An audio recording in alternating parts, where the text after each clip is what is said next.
pananalasa ng tatlong tropical cyclone at ng hanging habagat sa bansa, umakyat na sa higit 8.6 milyong mga individual ang naitalang higit na naapektuhan nito.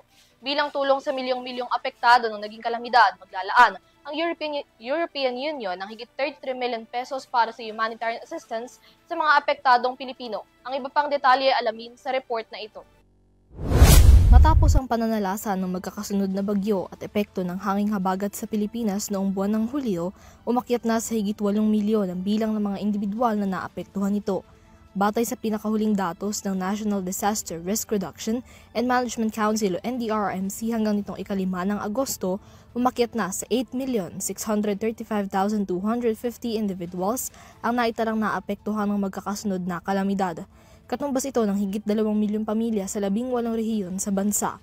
Sa parehong datos, 4 na po naman ang naiulat na nasawi, kung saan 3 pa lamang ang kumpirmado ng mga otoridad.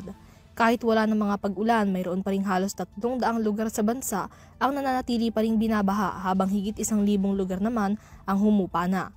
Sa higit 1.3 milyon pamilyang nangangailangan ng assistance, 910 pa lamang sa mga ito ang nabigyan ng assistance ng pambansang pamahalaan na nagkakahalaga ng higit 1 bilyong piso.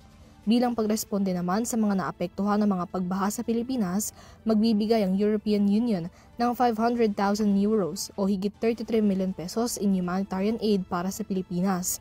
Ang pondong ito ilalaan para sa pangangailangan ng mga apektadong individual, partikular na sa Calabarzon at Central Luzon areas na pinakanasalanta ng mga pag-ulan at pagbaha.